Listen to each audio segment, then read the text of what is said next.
Well, tell me, mama, what's going on? Tell me, darling, what's going on? Welcome back, everybody. Episode number 25 of the Bacon and Egg Show, October 9th, 2020. Got a good show. Good show for you today. Jay, what's going on? Astros win again.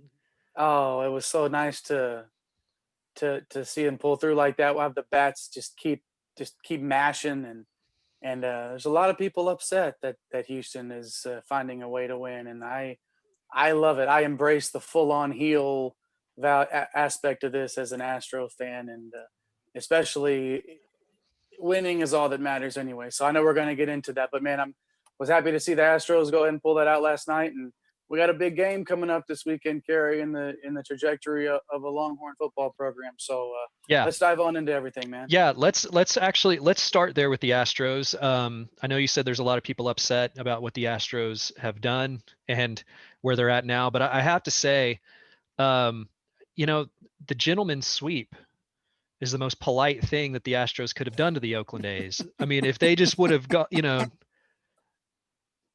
if they just would have swept them 3 in a row, like that's rude. But the gentleman's sweep, though, really added an extra element of like politeness to what the Astros are doing this postseason. And here they are in their 4th straight ALCS. So, yeah, the A's carried, I think, 14 pitchers on their roster for last series.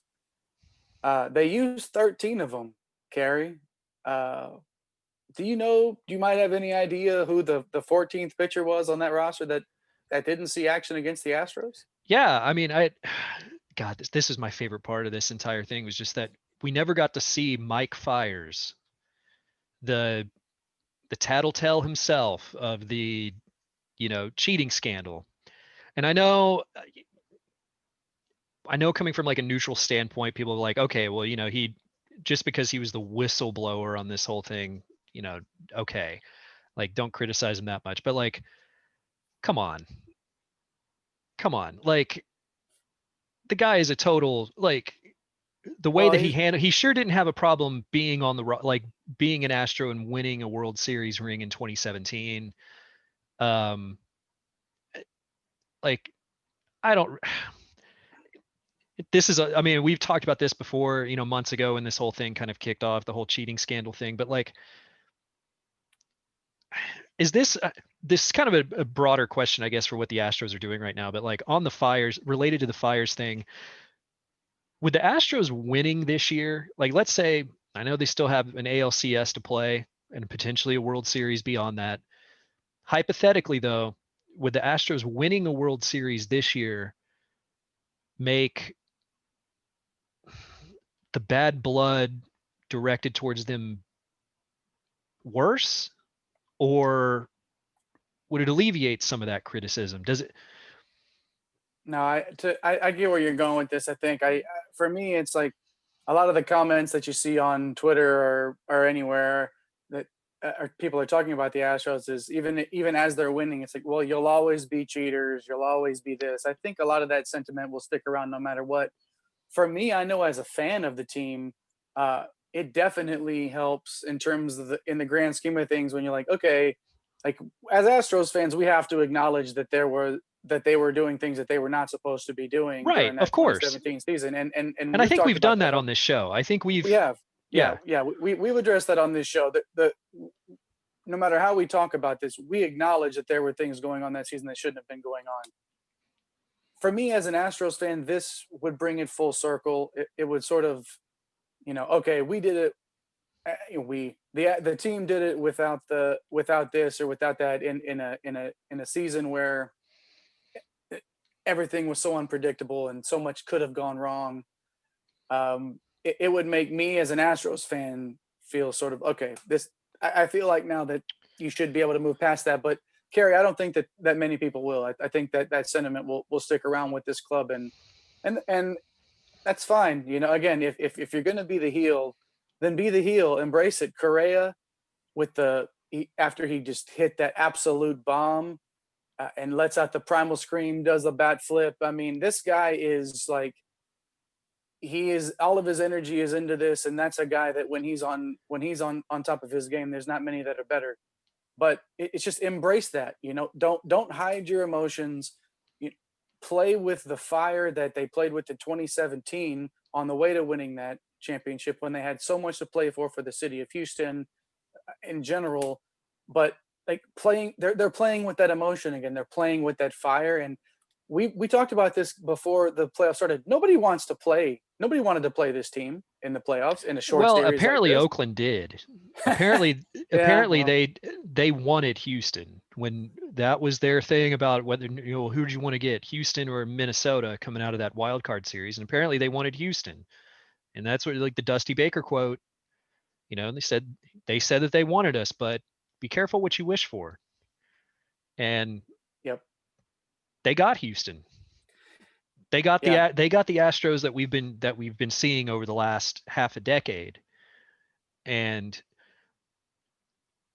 I'm curious. So it's easy to kind of like this stark difference between the regular season and the postseason with this Astros team this season, where you go, this is a team that was under 500. They never looked like they put it together during the regular season. Then the playoffs come around, and now all of a sudden the switch is on. I think it's easy for us to, in a normal season, go, well, what changed? Like what did Dusty Baker or the leaders in that locker room say in that clubhouse before the postseason started for them to turn it on like this? Or are we just looking at this team come around into form like they normally would in a 162 game season? Because this team now is starting to just look like the Astros of previous years. And I don't know how much of it was just like a switch went off, as much as they're just finally rounding into form. This is like when you see a team go on a long road trip in a season and they start to gel and start to get it going, but they're just hitting their stride right now at the absolute best possible time. We talked about them being very capable of going on runs like this just because of the talent on the roster. And during the regular season, they did have a stretch where they look, oh, okay, they think they won 8 out of 9, 9 out of 10, 11 out of 13, something, that sort of a run that they went on in the middle of the season. And we look at that and think, oh, well, there it is. They're rounding into form. They're doing and then they sort of slip back into a funk and don't finish the regular season on a very high note. But it looks like they're either, for me, they're either all just figuring it out at the right time, or it's sort of like you're getting at when over the stretch of a 162 game season, if you're that bad for the first 60 games, eventually you're going to come back to the middle, and it's going to work itself out when you're that talented. So they're putting it together, man. I don't really care how it's happening. The fact that that the bats are so alive right now, they're playing the offense. Like everybody's going up there, taking monster hacks, feeling confident, and taking advantage of errors by the other team, taking advantage of those mistakes that are made, and not letting those slip through. And even when they get down, Greinke didn't have his best stuff yesterday. He gave up the 2 home runs, and he had the weird one where he did the 2 fingers before the pitch, and then I feel like that was more of a communication in terms of are we going second pitch after the second this or whatever. Or I don't think he was saying what pitch he was throwing, but he hung a curveball and it got hit into next week. So Greinke didn't look his best, but you really don't have to worry about seeing Zach again until game 4 of the ALCS. So you can give him some time to sort of keep mending up and get back to himself. Kerry, everything's firing off at the right time for this team, and it looks like a very, very dangerous team. Absolutely. We'll know tonight who the opponent is going to be in the ALCS. What does it feel like to you, man? Like quickly, does it feel like I know we sort of talked briefly yesterday about this. It's almost like feels like it's destined to be the Yankees. Like that's been the foe. Yeah. But yeah. I mean, but the Rays have been playing extremely well. They're a great team. And they won that division in Tampa. Right. Tampa's by a lot, and they've been really good this year. I don't see them fading away. I mean, I know they got beat last night. The Yankees extended that series, and maybe the Yankees have some momentum going into Game 5 tonight. Um, I don't know. It feels like to me, like we've talked about experience with the Astros. It feels like the Yankees' experience might see them through Game 5 tonight. But Tampa's really good. I mean, it's really hard to just say like, oh yeah, well, I think the Yankees are gonna, Tampa's won 2 games in this series already, and they can close it out tonight just as likely as the Yankees could.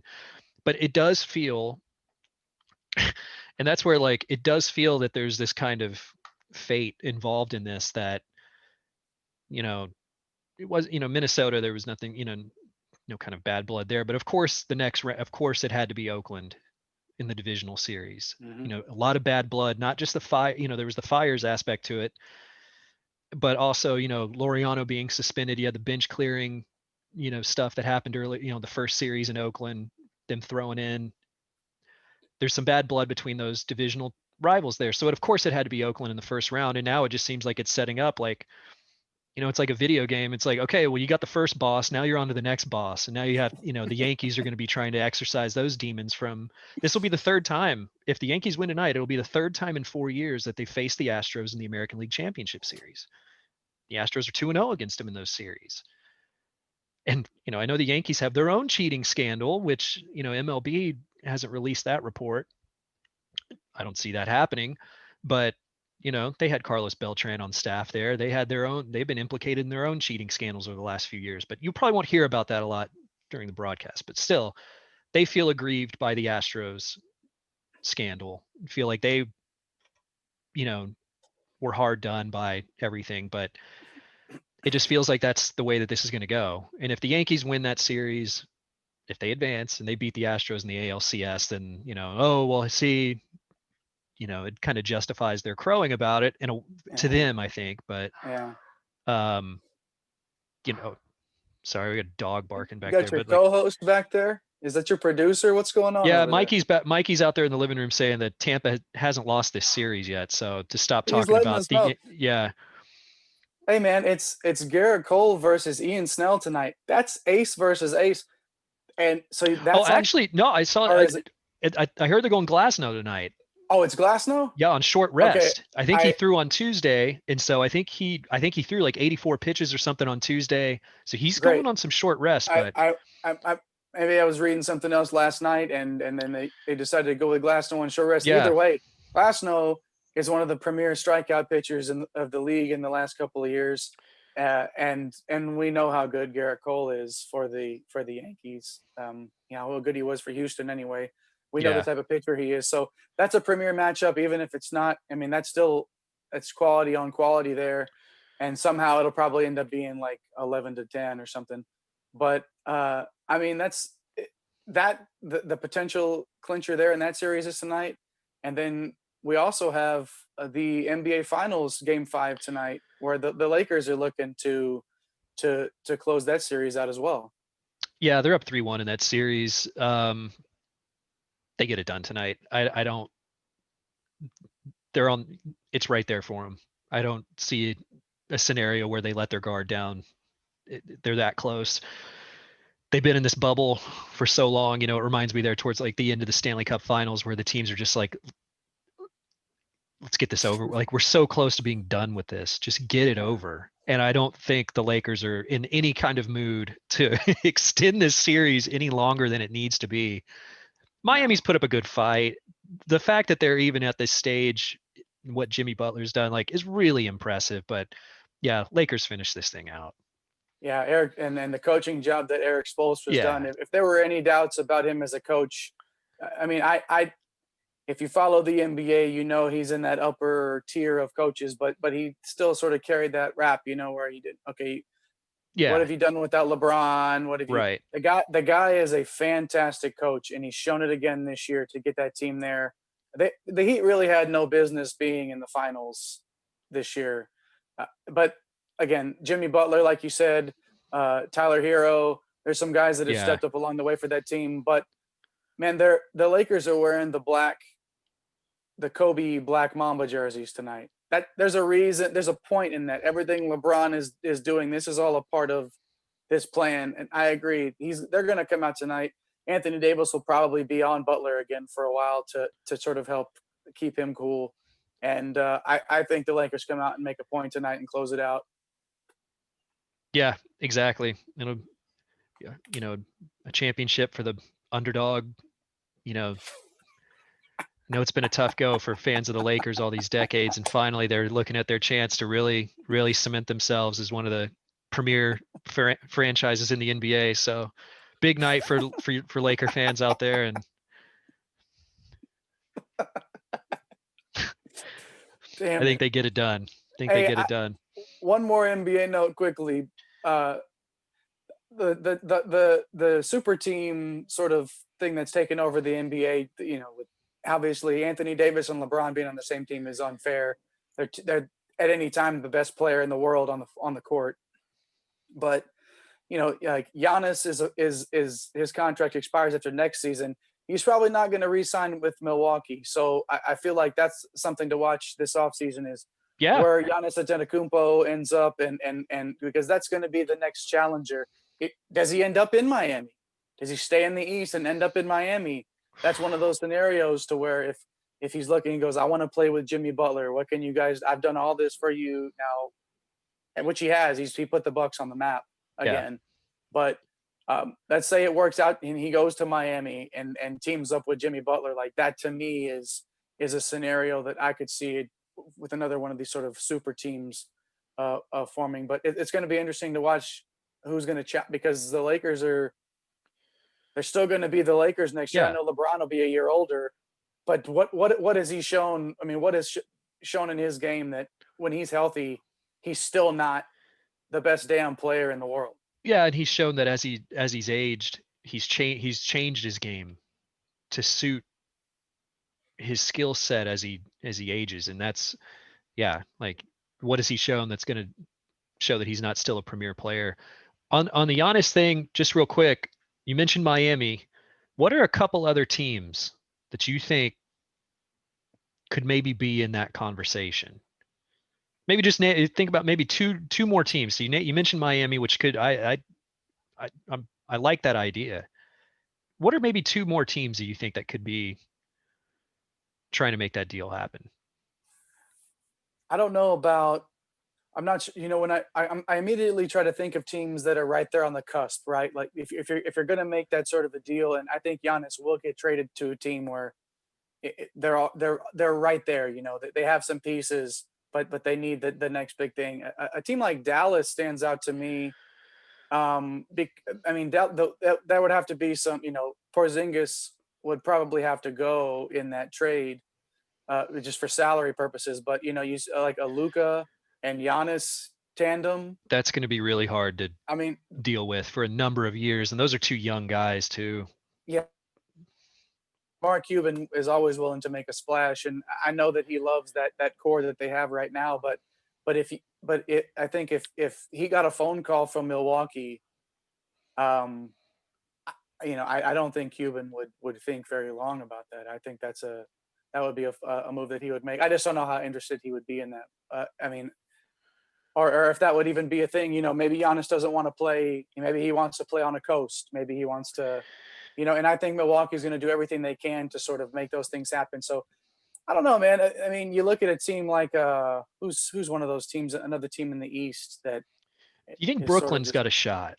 well, with Durant coming back and they'd have to move. I don't know what their salary cap looks like, but Well, they got Kyrie, there would have to be but some pieces moved around there. I mean, but Brooklyn in general with Kevin Durant coming, it's like, I mean, they signed him. He technically was a net yeah, this year, but he just didn't play. So I mean, you're getting a fresh, brand new, ready to roll Kevin Durant. So I think even without a Giannis move there, which is what they have on that roster, you add Kevin Durant, that instantly makes you a contender. Sure. Well, and the last ones of note on that, I know we mentioned it before. I don't know if Houston will be in the conversation for that. I don't know if they have the pieces that Milwaukee would be willing to take on. But if that was something Houston could pull off, that I think a Harden Giannis combo moves them that much closer to maybe getting past the Lakers in the West. But Yeah, it would definitely be they would definitely be moving Russ in that deal if that happened for salary purposes. So that, I mean, that would obviously to me, that's salivating to think about that as a Rockets fan, about that scenario even remotely being possible. But now I don't know. Yeah, that they would have to move Russ there, and but I mean, who know? Maury's made this stuff happen, man. Crazy Like, things have happened. He pulled off the Westbrook deal, which that was one of the better deals I've ever seen in terms of just getting a haul. But knowing that it was sort of like, the person we're going to talk about next had to make a trade when everybody knew that he had to trade the guy. But anyways, man, Maury has made crazier stuff happen, but we'll see. It'll be interesting to see how that develops, and because wherever Giannis goes is instantly a challenger to anybody. Absolutely. Yeah, it'll be interesting. It'll be NBA offseason's always entertaining. Yeah. Well, speaking of, moving on a little bit, let's talk about some things that nobody really thought were ever going to something that nobody saw coming and thought was going to happen, at least anytime soon. The Houston Texans fired Bill O'Brien. I know we talked about on the show the schedule and how just brutal this schedule was for the Houston Texans to open up the season. Well, they opened up 0-4. Minnesota was a winnable. That's a game that Houston should have won. And I think at that point, 1-3, given what the schedule was. But he's gone. I mean, I think everybody was stunned, especially at this point in the season. Right. And I know some stuff has come out about him arguing with J.J. Watt, Anthony Weaver. Like there were some issues there, which doesn't sound out of the norm for Bill O'Brien. It sounds like that has always been his bit, is being that confrontational, trying to be the alpha guy around the stadium there and the facilities. But so we're going to have to come up with a new name for our Texans segment, because we can't go with our what would Bill O'Brien do, because now we know the answer, and that's what file for unemployment. Yes, exactly. Yeah. So yeah, I don't think he's made a lot of money, and I know that the McNair family really thinks highly of him. And yeah, off the field, really, I think the guy, he's a great guy. Let's just get that out. Like, there's no ill will. I think we've discussed it on here. Like, as a person, as a human being, Bill O'Brien, fantastic. Yeah, a guy that you want around your franchise. You just don't want him to be your offensive coordinator, your head coach, your general manager, your head bottle washer, your equipment facilities manager. Engineer. Yeah, you don't want him to be groundskeeper. doing everything. He's a great guy, and I don't think he'll have a problem finding work. But it was the 0-4 thing at this point, I think, was really but the thing for me, when J.J. Watt, who by all, the greatest teammate you would want, an all-around good guy by all accounts, not somebody to ever put things out into public, I guess. Air dirty laundry is the phrase I was looking for. And I know he's not the one that released this, but for him to do something like get into an argument with Bill O'Brien on the practice field and not wait to be behind closed doors for it to get to the point where Watt even felt like, man, this is bullshit. Like, I mean, I think his days were numbered at that point, right? Like, especially with that next loss, your days are numbered, and taking over the offensive play calling in an effort to, I fix everything, I do everything else around here. I'm going to put this on me because I know this is my last shot anyway. If we don't win this week, I'm probably can. So I'm going to do this too. And it didn't work overall for the team. They're 0-4, and Romeo Crennel is taking over, and at kickoff will officially become the oldest acting head coach in NFL history. Yeah, while it's I know Texas fans are excited about, the change, and it was time and it was overdue. What direction do you see the Texans going with hiring a coach? I'm skeptical that they break out of kind of the mold that it wouldn't surprise me the least bit, like a Josh McDaniels type hire. Easily. Because Patriots, it's the Patriots, right? but a guy that like had his own issues personnel wise when he was at Denver, doesn't get along with players. He's another one of those kind of, you know, I just, I think they need to do something to go outside the box. I know there's been people talking about Dabo Swinney. I don't see that happening. I don't see Dabo leaving the college game. He's got that, you know, locked down. Why leave? Why go to the Houston Texans or any NFL franchise really? I mean, why leave that position at Clemson? Eric Bieniemy, to me, given what he's doing in Kansas City, but then again, you know, he's also got Patrick Mahomes and a whole cast of characters there that we know Deshaun Watson's great, but the cast of characters and everything that he has in Kansas City and Andy Reid kind of, I think, puts a little extra into that. I don't know. I feel like they're going to have to kind of go outside of what they've traditionally done as a franchise when looking at head coaches. So I wouldn't be surprised if McDaniels was the guy, ended up being the guy. Like, to me, if he's like, I don't know what the line is. I'm sure there is one. I'm sure there's odds on Vegas of who will be the next head coach. And I would assume McDaniels is pretty high up on that list, but there's no telling. I mean, we've seen for the last, you know, in Bill O'Brien's tenure that they wanted to let somebody come in and have complete control, and now they're saying they're going to hire separate head coach and general manager, and I feel like they'll hire the general manager first if they're doing it correctly. You hire the general manager first, and then he finds his guy, and then you go from there. So I don't know. That's the next hire for me is the GM, and who will be the GM, which will dictate then the direction that they'll go. Who knows, man? They're wasting Deshaun Watson's, you yeah, know, like he's the clock's inching into ticking. his prime now. Watt is on the other side of his prime, and even though he's still showing flashes of brilliance on the field at times, he's on the other side of it. We all know that, and he's definitely running out of time here to play for a winner. So I don't know what they're going to do. I don't know. I have no idea the direction they're going to take this, but I hope it's somebody that can come in and set people up to be successful, and but also be able to be accountable as a coach, and not. It just seemed like Bill O'Brien made a lot of excuses, and then when he wasn't making excuses, he was just saying, "Well, we got to coach better, and we got to." Yeah. Bill, you know, there were things they did really well, and I think they benefited from. I think the Texans have benefited from playing in a very mediocre division over the last 5 to 6 years. So, yeah, they won a lot of divisions and made it to the playoffs, but you never really felt like Bill O'Brien was the coach to take this team to win a Super Bowl, Yeah. and it turns out he wasn't, and we'll see if the next person can. Yeah. Never got to an AFC championship game.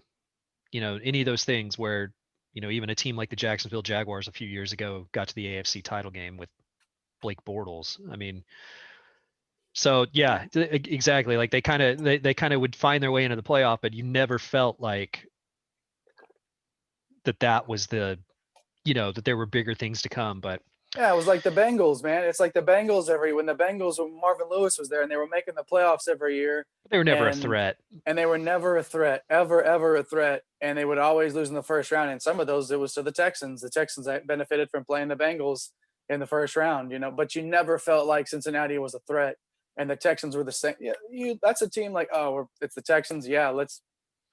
When you're talking about who do you want to play, it's like, yeah, that's a team, you know, in a locker room that people are saying, man, I hope we play those guys because they're probably not going to be well prepared. They're not going to manage clock well, and you know, we'll see, man. I'm hoping for big things because we were halfway joking about in the offseason about with the Texans, with the way that Bill O'Brien just imploded in that playoff game, about browsing other franchises to sort of follow and stuff like that. And it's not because we wouldn't want to be fans of the Texans, but it's because, you know, with Bill O'Brien as your coach, there's a definite ceiling, and you follow a team every year because you think there's a chance they could maybe win the Super Bowl. And when you know that your coach cannot allow that to happen just because of his own inefficiencies. Why even follow that team anymore? What are they putting in why even waste your energy? It's not about being a bad fan. It's about, why would I invest in something I know is not going to come out Yeah, good on the other end? So I mean, exactly. we were halfway joking about that in the off season, but it was like, man, like, this is like, come on, is this going to happen or not? And we knew it wouldn't, and sure enough, he starts off 0-4, albeit in a difficult schedule, but starts off 0-4 and loses the locker room. So you're done, son. Yep. See ya. And here we are. So yeah, it'll be exciting to kind of watch. I know like maybe the season might not be that exciting from here on out with Cornell running it, but getting to the off season and seeing what they can kind of put together. But well, let's transition over to the big discussion point for today and what we really, really want to dig into. It's Texas OU tomorrow. It's the 2-1 and 22nd ranked Longhorns against the 1-2 and unranked Oklahoma Sooners. This is the weirdest I have felt about a Texas OU game ever, maybe. It's such there's a really weird feeling about this game for me. I don't know if it's because of the pandemic playing some part in that, and like not having fans in the stands, and like, or maybe it's just that the teams aren't that good. But we've had some mediocre Texas OU teams over the years, but like this one just feels odd. It feels, I don't know. How do you feel about this one, Jay? Well, it's one of those things for me where I usually have, when you have an idea of what an identity of a team is going in to a game, like you feel like you can, okay, this, this is what needs to happen for this team to win. This is what happens if this is what needs, or this, if this happens, this team won't win. We know nothing about the Texas team. We know nothing in terms of, you don't even know which team, you don't know what team's going to show up. You don't know which players are going to show up on any given week. You don't know what type of coaching is going to show up on any given week. It's so hard to even put my thumb on this Texas Longhorn football team right now. That's what makes it so weird for me, is not only the fact that Oklahoma is unranked, under 500, and looking like a team that is also struggling to find its identity. You have a Longhorn team that had such high expectations coming into the season and immediately showed you that they're the same old team, that they are who we thought they were. And this is year 4. This is year 4 for Tom Herman, and there's still not an identity. There's just not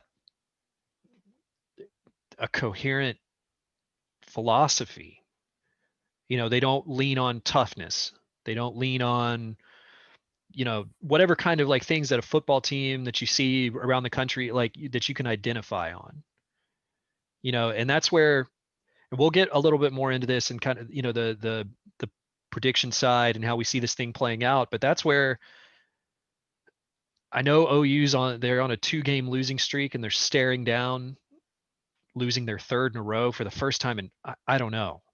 I mean, OU's been so consistent for so long now. I couldn't even begin to, I don't know, maybe John Blake was head coach or something. They lose 3 in a row. I mean, really, it's been that long, but at least like I feel like we pretty well know what OU's identity is. I mean, they've put guys number 1 picks back to back. They've had Heisman candidates, Heisman winners over the last few years. We kind of like know who they are. Like, their defense is going to be suspect, but we know what they're going to do on the offensive side of the ball and what their philosophy is. I don't know what that is with Texas. I don't know what this coaching staff is going for here. I mean, we see it, one game versus UTEP, it looks one way, then it looks a different way against Tech, then it looks a different way against TCU, and we're like, this team, we just don't know who this team is. I mean, maybe we do. Maybe that's the answer. Maybe that's who this team is that they're inconsistent, they're undisciplined, they're not well coached, They're very talented. The recruiting rankings and everything over the last few years suggest that. Maybe this is their identity. It's frustrating to think about that with this head coach and with the coaching staff that he's finally, this is supposed to be the guys that he surrounded himself with. And I know that this season has been weird and that nothing's been like it would normally be.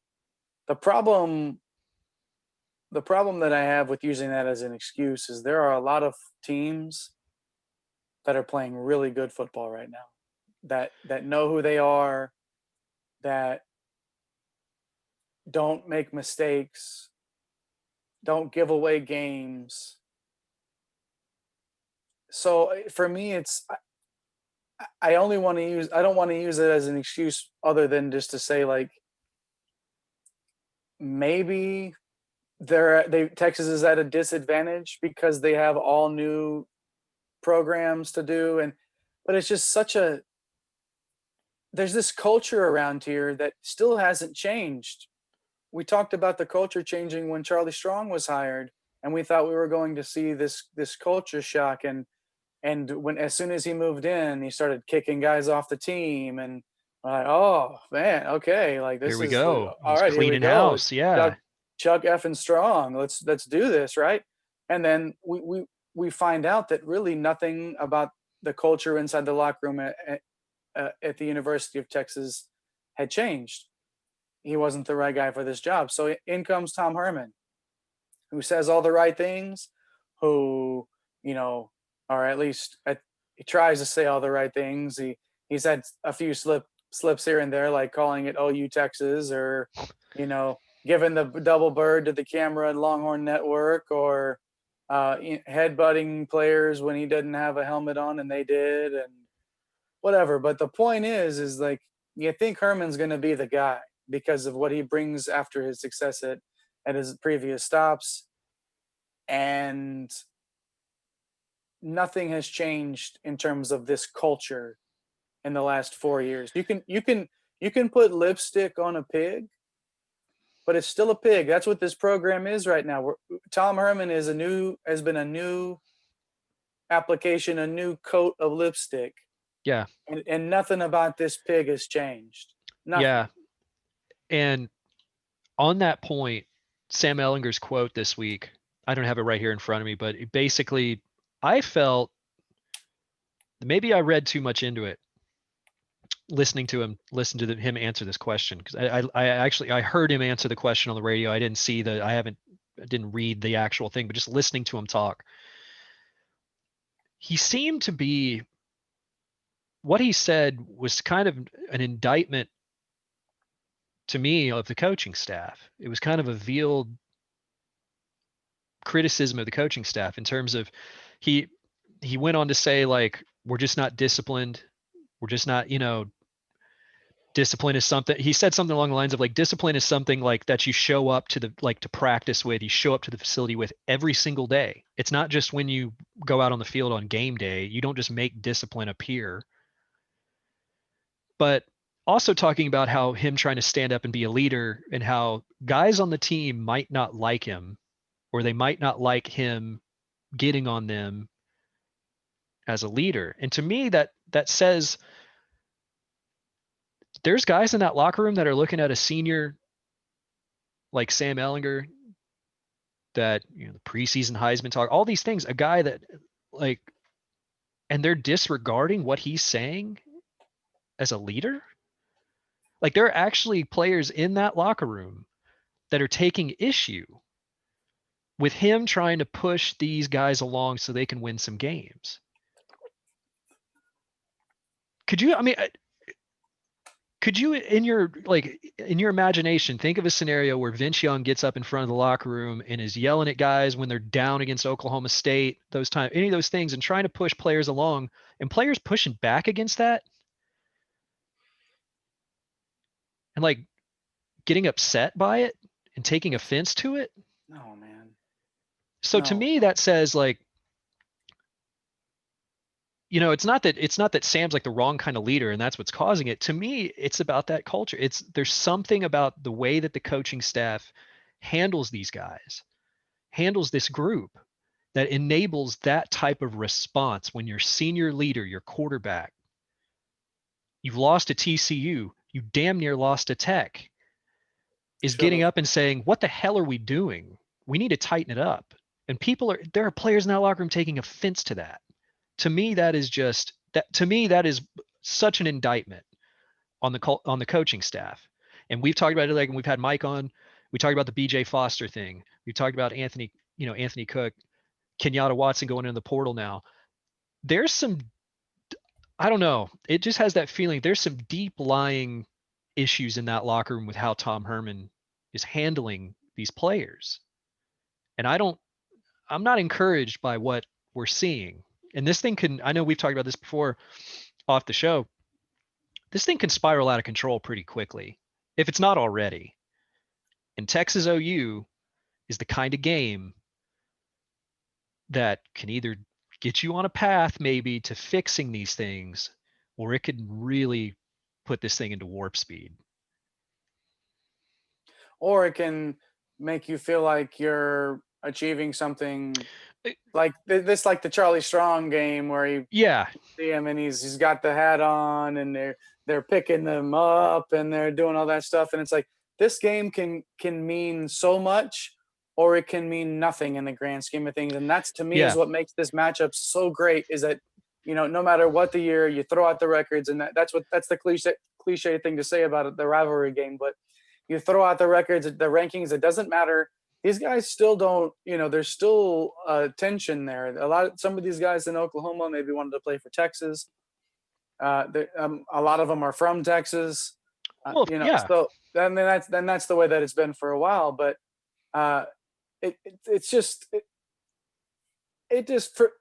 you don't know what you're going to get, and Texas could show up tomorrow and blow the doors off of it, and we'll look at it and be like, where the hell has that been?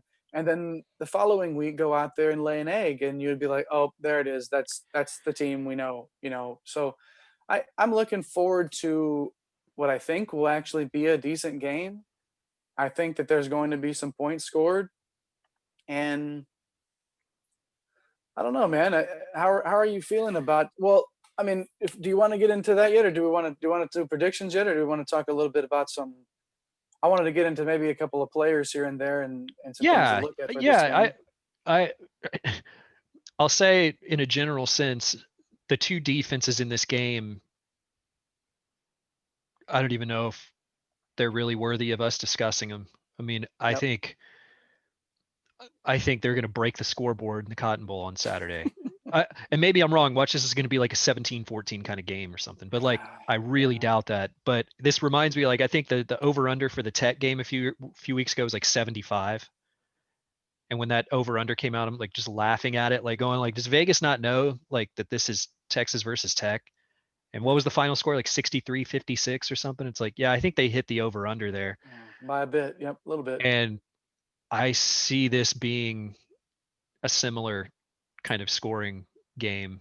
And so, yeah, let's get into some players. I just think that being said, I think there are players on the defensive side of the ball that can make a difference. But I think as a unit for each team, I think if anybody's saying like, hey, this is a game where we really need the defense to step up and make stops, Yeah, you can't count on that. They're going to need to outscore Oklahoma. For me, you look at a guy like Joseph Osai, who's been the elite defender on the field and the best player on the field at times on either team, and he's playing at that level because that's the talent that he has, and it's just he'll excel in spite of everything around him. He's just that good a football player. But you look at last week, Keandre Coburn, who, when going back and looking at the snap counts, he actually played quite a bit fewer snaps this week in terms of being in the rotation.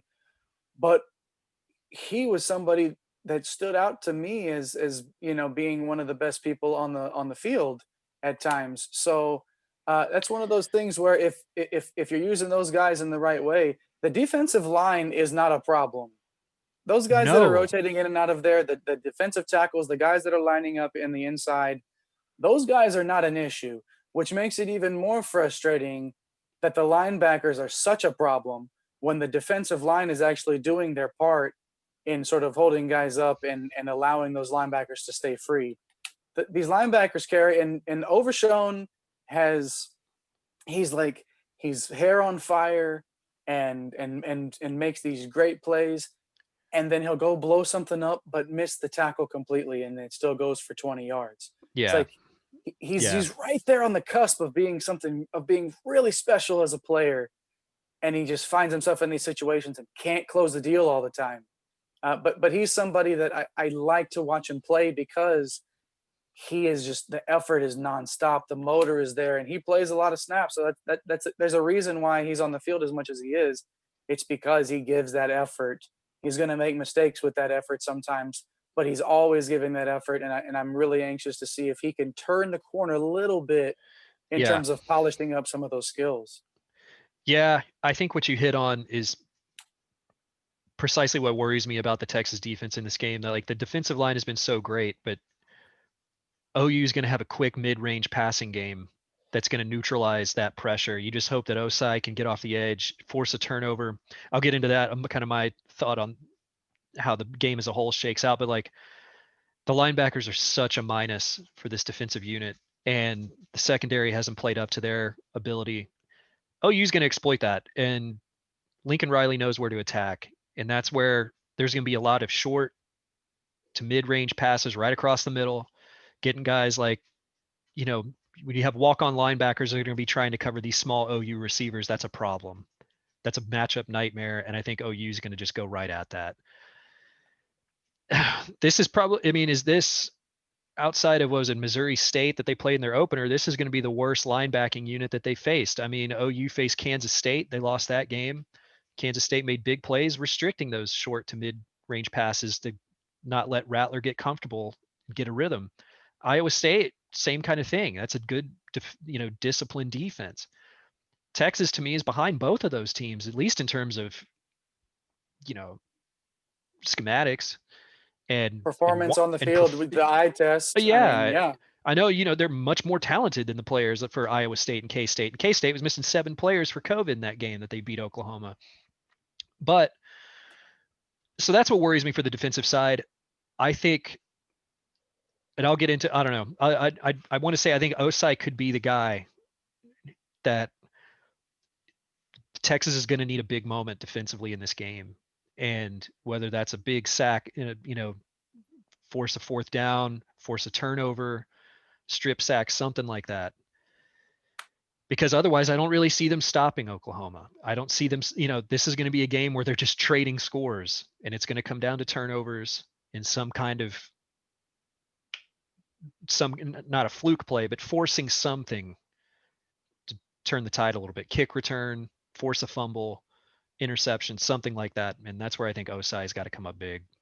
This is one of those games where there's going to be a hero that nobody's expecting. I feel, there's always a player in this game that steps up and makes a key play at a key time. And when we were talking about the linebackers, and I don't like to be as negative as I want to.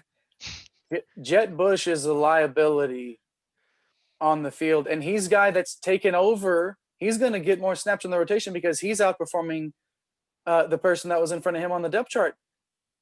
That's worrisome to me. I hope that with more playing time, a guy like Bush can round into form. But man, he hasn't shown that he has that ability, and it's just that it's not just him, man. Like this linebacking core in general has not been great, and you touched on it briefly. The secondary. It's like some of them use this technique, some of them are this technique. So there's miscommunications. All you have to do, Oklahoma will probably come out with an RPO on their first play, get somebody lined up one-on-one against the thing on the outside, and run that quick post. I'd bet that'll be the first play Oklahoma runs is an RPO. Yeah. And if Texas is lined up the way that they want them to be, with a one-on-one out on an island out there, they're just going to run that little quick slant and get 12, 15 yards to start the game, because that's what I would do.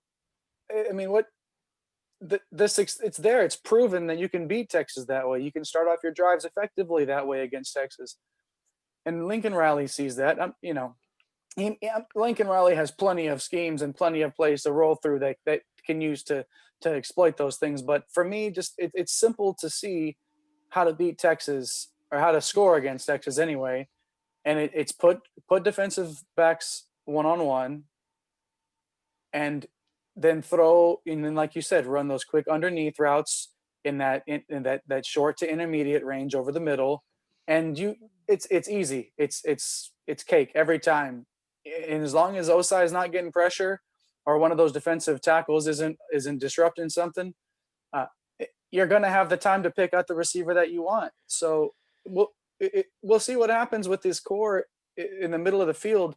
Caden Stearns has played okay, but he hasn't been that All-American candidate that I expected him to be this season.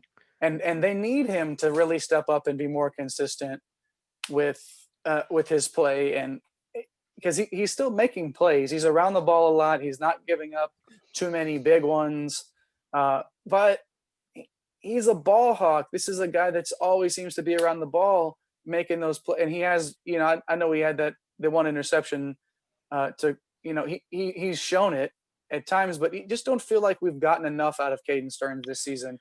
Even though he's played all right, he'll probably still be an all Big 12 player, but he's not up to this point in the season. To me, he hasn't really shown as brightly as I thought he would. No, he hasn't. And again, it's to me another indictment kind of the coaching staff. When someone looks as good as they do as a true freshman, and then year 3, probably his last year on campus, you go, they've regressed. And I know he's had some injury issues, but he just doesn't look like the same player. Same thing with BJ Foster. And I know, again, him as a freshman, he looked like a game changer, and he's been kind of maybe not kind of, a liability for the secondary, and a guy that quit in the third quarter, but is somehow getting more snaps at safety than Chris Brown, I think. So it's, I don't like, it just goes back to management, just player management. And it's so frustrating. Management. Yep. So let me flip this around. Let's talk a little bit about the Texas offense versus that OU defense, because I think from what I've seen of OU this year, one of their strengths right now on defense, at least just from kind of watching their games, is like they actually have some decent linebacker play. If anything, that's kind of, they got like Deshaun White, Nick Bonino, a few guys that can make plays in there.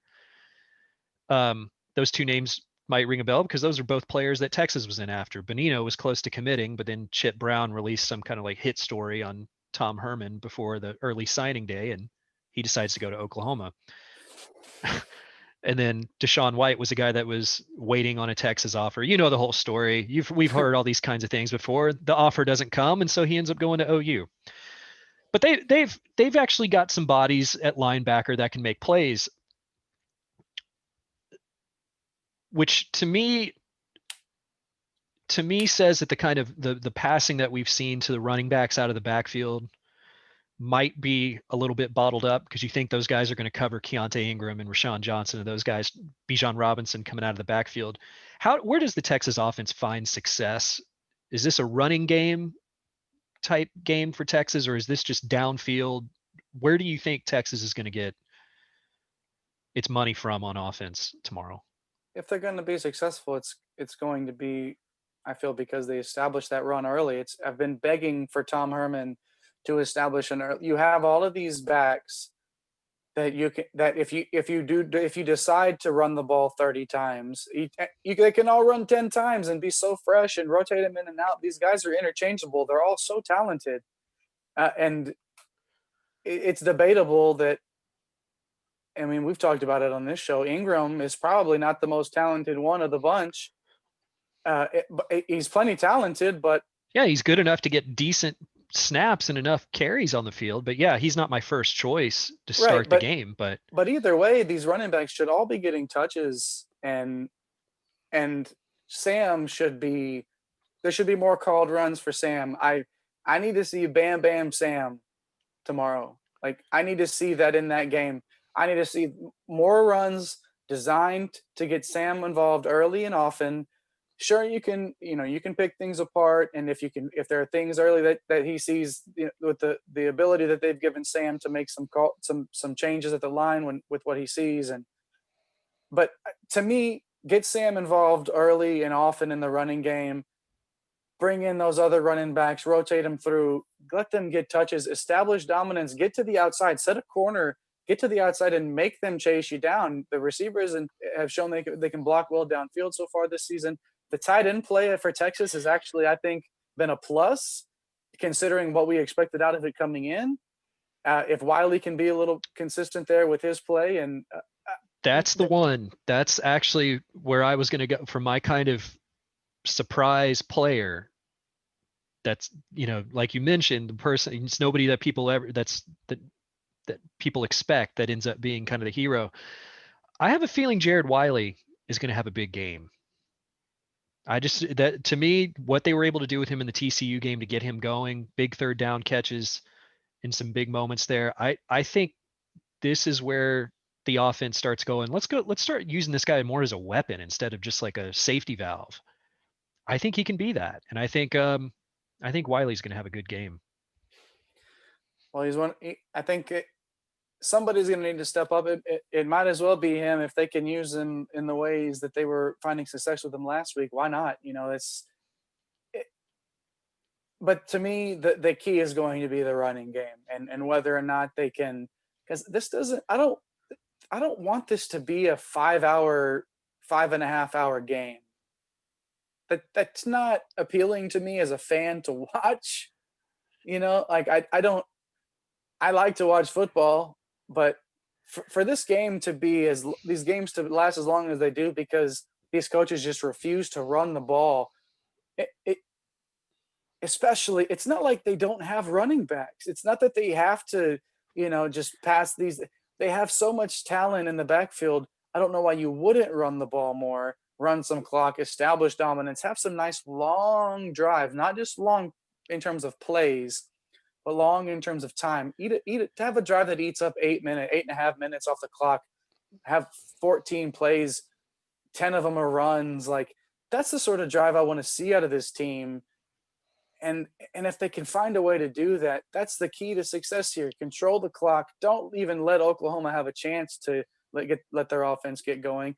And when they do, make a play. Somebody's got to step up for this Texas defense and make a play. I don't know, man. It seemed like what they were doing last week in a way was if you can force OU to field goals and you get into the game where you're then scoring touchdowns and trading off field goals. I mean, that's how you have to kind of win this game, right? Like, that's where they're going to get their yards. Bend but don't break sort of thing. They're going to put points on the board, but if you can start exchanging out touchdowns for field goals, then I think Texas can win. But that only works if you're consistently scoring touchdowns. Well, right, of course, yeah. I know. I mean, to me, that's the key. If you can force Oklahoma to field goals, that's great. And Texas showed especially at the end of that first half last week, where there was that big long drive that they gave up, and they ended up scoring, and then ended up holding them to a field goal, I believe. And then they first play out, Sam throws the interception, sudden change defense, and they held him to another field goal. Right. And like, those are the defense at times has stepped up and shown they have the capability to make those stops in big time situations. It's just not consistent enough. And when it almost seems like when a team has an entire field to work with, they have more luck stretching out that defense. Yeah. As opposed to when the defense seems to play better when they have to be so compact, and the field is shrunken down.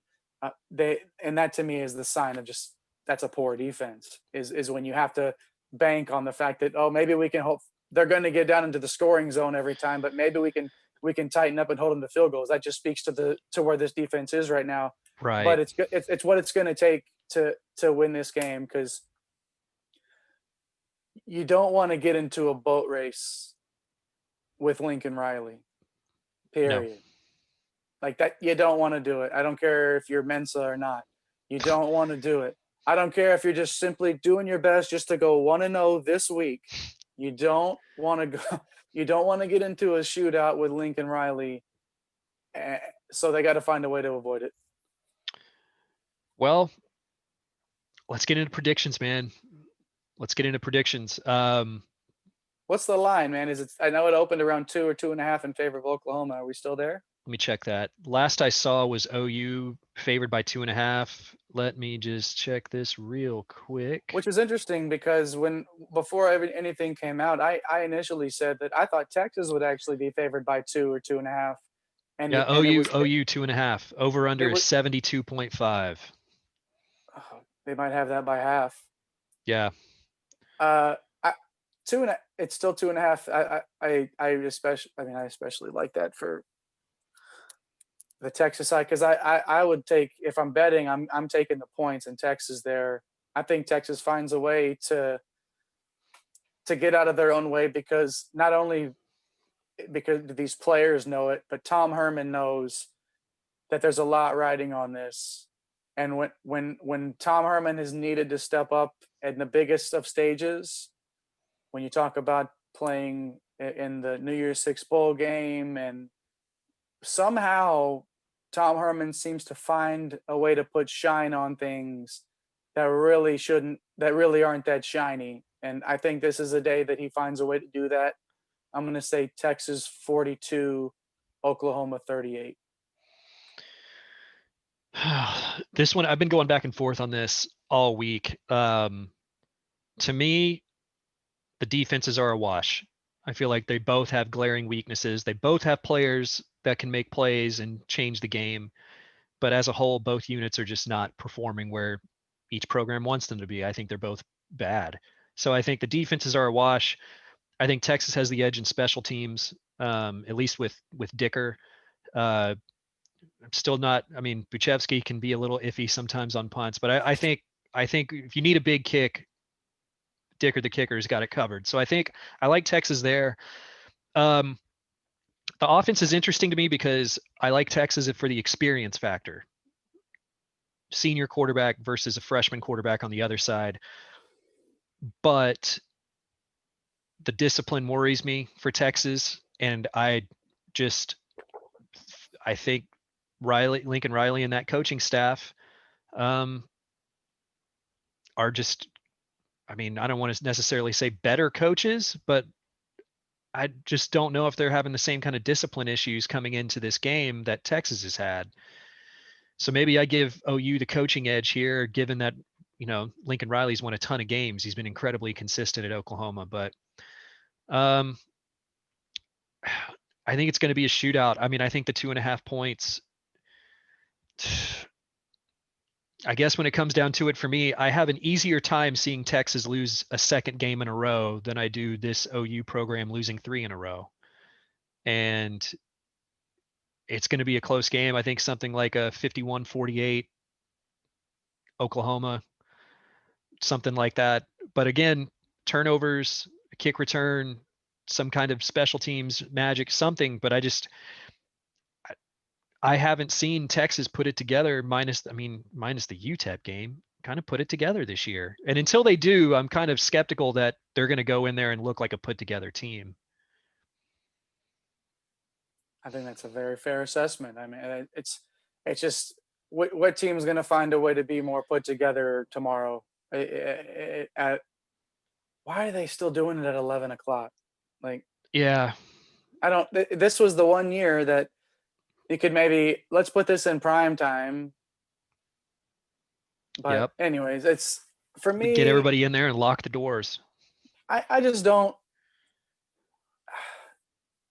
It's a coin flip for me. I mean, obviously, it really is. It really is. Our scores are 3 or 4 points either way. Like, when you're looking at a game like this in a neutral site stadium, that's basically a pick 'em. You're saying it's a coin flip when you're in a neutral site and it's a 3 or 4 point game. So for me, I mean, this is I don't. You're very well.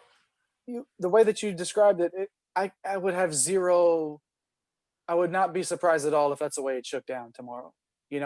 It's when you really legitimately when you're going into a game like this, a rivalry game, and everything is already so unpredictable, and then you add these two volatile teams on top of it in a season marred by a pandemic, there's so much unpredictability surrounding this game.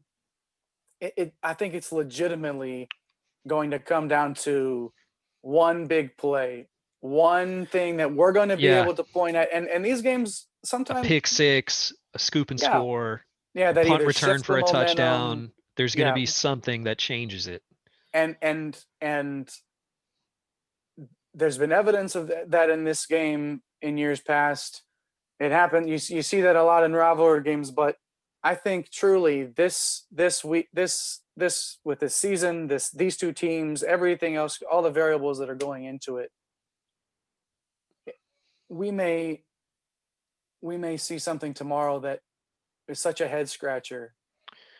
We come back and talk about it, and we're just like, nobody would be surprised. I mean, I guess we would be surprised if it was 17-14, but we would come in and be like, yeah, that sounds about right for 2020 for these Yeah. two teams to just go in and lay an egg like Yep. that and punt the ball 30 times. I don't think it's going to happen, but man, I'm looking forward to it. It's a game that I don't have even in a down year. I know Texas is still 2-1 and has a chance to play for a Big 12 championship. Hey, still a chance to make the playoff too. Still a chance to make the playoff. But in a year like this, where anything can truly happen, and you get Oklahoma, who looks like it's one of their worst teams in a while. As a Texas fan, you have to hope that the Longhorns can capitalize on this wounded animal and really, 3 losses in a row would definitely put an end to Oklahoma's season. And I can't imagine anything sweeter than being the nail in the coffin of your biggest rival. Oh, absolutely. So Absolutely. I think the one thing that Texas may have in their as an advantage is that they want to be the ones to take away any chance of Oklahoma, making a run at anything in the postseason. And I think that's something that they can really go to battle with and take a lot of pride in trying to do. So we'll see, man. It's no doubt. This is going to be a great game. I think we're going to see a lot of big time plays. We're going to see a lot of players that show up in this game. Bijan Robinson, I've been waiting for his breakout game where he's, like 8 carries, but it's like for 120 yards or something like that. I just feel like that explosion's coming for him, man. And if it's him or whoever it is, I hope it's a Longhorn, and I hope it leads to a win, man. We'll see, though. It's going to be interesting to talk about this one after the fact. Yeah. One last note. I just want to touch on something you just mentioned about the, about the Longhorns kind of having the opportunity to kind of put this OU team away for the season. That's one of those things. This is under Tom Herman, this is a program that has struggled with that killer instinct, with putting a team away. I mean, you look at even the OU game a couple years ago with Kyler Murray. This team, what was it, a 21-point lead in the fourth quarter? Couldn't quite. They won, but they let OU get right back into that game. It's just the nature of Tom. This is going to be one of the things we remember about Tom Herman's time at Texas, was a team that plays down to its competition, but it just couldn't finish teams off. They just don't seem to have that killer instinct. And if this was a team coming off of a win against TCU, I'd feel a little bit better about them going into this saying like, oh yeah, let's go in here and let's finish this off. Let's end their season right now. I feel like they got to find themselves right now. So that's another, I don't know, just another little layer to it where but I think we can both agree. We can talk about what we think we're going to see tomorrow. And we might not get a single thing right out of any of this because of the nature of this rivalry game. Can't wait. 11 a.m. Set your DVRs or your TiVos or your what's another one of those things? Your a VCR, your sling box. Yeah, your your laser disc player. That's right. Wheel the TV into the living room on the cart there, like in. Yeah. Make sure you walk up to it and Yep. change the knob on the TV for it. Yeah. Yep. Get your camcorder set up to video what's on the TV and fix the bunny ears. Yep. And yeah, it's Texas OU week, so I hope we win. We'll see how it goes. Could set up to it definitely, no matter what happens, sets the tone for the rest of the season, right? Yeah. And I think how it looks matters too. But I mean, a win is a win. You got to get out of here with a win if you're Tom Herman. And I think I would be satisfied with that as a fan coming out of this. Just win, but really how it looks matters. Perspective matters moving forward. And I'm really anxious to see how Tom Herman responds after 2 straight games that really his football team underperformed badly. So we'll see, man. Looking forward to it. All right, man. Well, I think we'll call it there. Let's see how it plays out. Thanks everybody for watching. And next week should be an interesting show. A recap on Texas OU ALCS update. See how that's going. And it's best of 7 next week. So I was gonna say we'll know by the end of the week, but we might not. I mean, if all goes well, maybe we do know by the end. We might. And maybe if all goes bad, we might too. But if it's going just in the middle, we'll probably just have an update. So yeah, we'll have an update for you guys. Thanks for listening, man. Thanks, everybody. Hook 'em. ATX represent Fatal, baby.